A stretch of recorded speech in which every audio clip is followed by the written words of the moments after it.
Standard 7 के science and technology subject का first chapter मैं यहाँ पर रख रहा हूँ। तो चलो हम पढ़ते हैं और इस चैप्टर को जो बेसिक पॉइंट्स है उसको समझने की कोशिश करते हैं। नेक्स्ट वीडियो में हम दूसरे जो पॉइंट्स है वो स्टडी करेंगे। तो लेट्स स्टार्ट। नमस्ते बच्चों, स्वागत है आपका हमारे यूट्यूब चैनल आदर्श ऑनलाइन पर। और आज का टॉपिक जो है वो हमारा साइंस एंड टेक्नोलॉजी में चैप्टर फर्स्ट है, जिसमें हम न्यूट्रिशन इन प्लांट्स सीखने वाले हैं।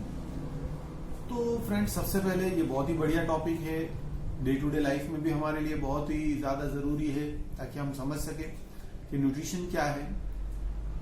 अब न्यूट्रिशन इन प्लांट्स इसलिए पहले आएगा बिकॉज जो प्लांट्स है वो फूड चेन में सबसे पहले आते हैं। इसके बाद नेक्स्ट चैप्टर में हम न्यूट्रिशन इन लिविंग ऑर्गेनिजम्स के अंदर सीखने वाले हैं। तो जो पहला चैप्टर है वो है न्यूट्रिशन इन प्लांट्स एंड सबसे पहले स्टैंडर्ड 6 के अंदर हम इसकी डेफिनेशन यानी इसकी व्याख्या सीख चुके थे। अब इस बार वापस रिपीट करेंगे, रिवाइज होगा। तो सबसे पहले मैं इसकी डेफिनेशन आपको बता दूं। टेक्स्ट बुक में पेज नंबर फर्स्ट के ऊपर चैप्टर फर्स्ट में आ रहा है। You also learn that carbohydrates, proteins, vitamins, fats, minerals are some components of food.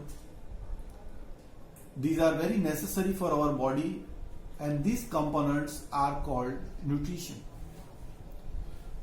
So दोस्तों, यहाँ पर ये कहना चाह रहा है कि जो फूड में से हमको जो मिलता है, जैसे फैट है, विटामिन्स है, मिनरल्स है, कार्बोहाइड्रेट्स है, ये सारे असेंशियल जो चीजें हमको फूड में से मिलती है, जो हमारी बॉडी के लिए बहुत ही जरूरी होती है, उसको न्यूट्रिशन कहा जाता है।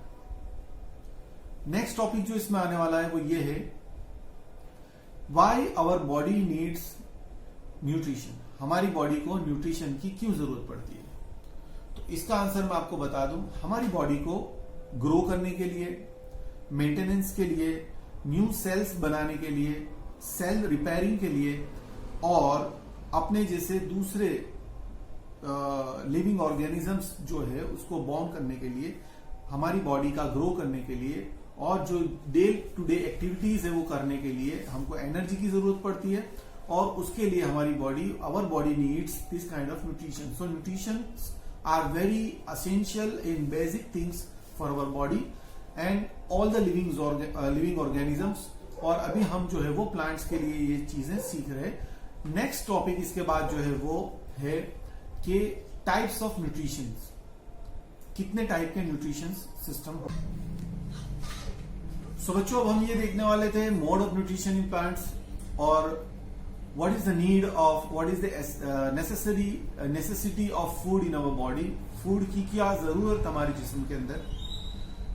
The nutrition enables living organisms to build their bodies, to grow, to repair damaged parts of their body and to provide energy to carry out our life processes. Nutrition is the mode of taking food by an organism. So there are so many definition in it. और यहाँ पर हमको requirement of our chapter is which are the different kind of nutrition systems, कि भाई कितनी तरह के nutrition system है। तो अगर हम बात करें तो दो तरीके के न्यूट्रिशन सिस्टम की हम बात करेंगे इस चैप्टर के अंदर। आप स्टैंडर्ड 7 में हो, फर्दर जैसे जैसे आप आगे पढ़ोगे आपको इसके बारे में डिटेल में जानने को मिलेगा। सबसे पहला जो है वो है autotrophic nutrition system, mode of nutrition. Second जो है वो है हीटरोट्रॉप्स।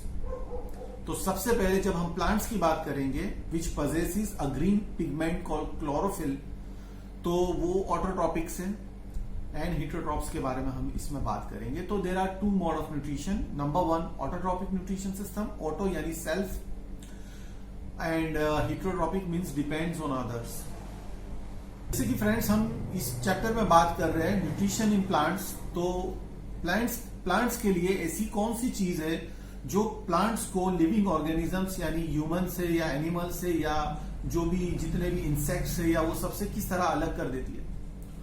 तो plants are autotrophs, they are making their own food by themselves because they possesses a green pigment called chlorophyll.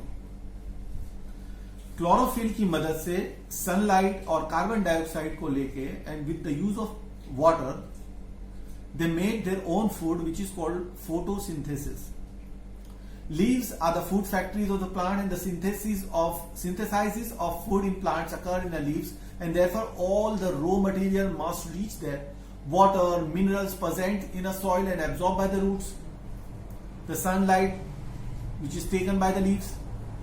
Water is absorbed by the roots, and just with the help of chlorophyll, the plants make their own food by themselves, so they are called autotrophs, and this entire process is called photosynthesis. So dear students, you can see a figure of plant cells on a page number 2, figure 1.2. आपको page number 2 पर diagram 1.2 में एक cell का जो structure है वो बताया गया है, जिसमें cell membrane, nucleus, cytoplasm, stomata और उस तरीके की जो चीजें हैं वो बताई गई है। जैसे कि मैंने बताया कि फोटोसिंथेसिस के अंदर जो गैस की रिक्वायरमेंट होती है वो है कार्बन डाइऑक्साइड, और कार्बन डाइऑक्साइड जो है वो लीव्स जो है उनके स्टोमाटा से एब्सॉर्ब करते हैं। Carbon dioxide from the air is taken in through the tiny pores present on the surface of the leaves, and these pores are surrounded by the guard cells. Such pores are called stomata. तो leaves के ऊपर जो छोटे छोटे pores है जो carbon dioxide को absorb करते हैं या प्लांट्स के अंदर लेने में मदद करते हैं, हम उनको स्टोमाटा कहते हैं, which are very important. After the stomata, the most important thing which I have already discussed with you, कि उसमें दूसरी जो सबसे इंपॉर्टेंट चीज है वो है a green pigment. Friends, you can see the plants are generally in a green color, and these green colors come from the green pigment called chlorophyll. Chlorophyll की मदद से ये जितने भी plants है वो green नजर आते हैं, और ये ग्रीन पिगमेंट क्लोरोफिल की वजह से प्लांट जो है वो ऑटोट्रॉप्स है, यानी अपना खाना खुद बनाते हैं। They make their food by their own. इस वीडियो को देखने के लिए आपका बहुत बहुत शुक्रिया, और इसका दूसरा भाग मैं बहुत ही जल्द अपलोड करूंगा, तो आप इसके लिए बने रहिए हमारे साथ और हमारी चैनल को सब्सक्राइब करें।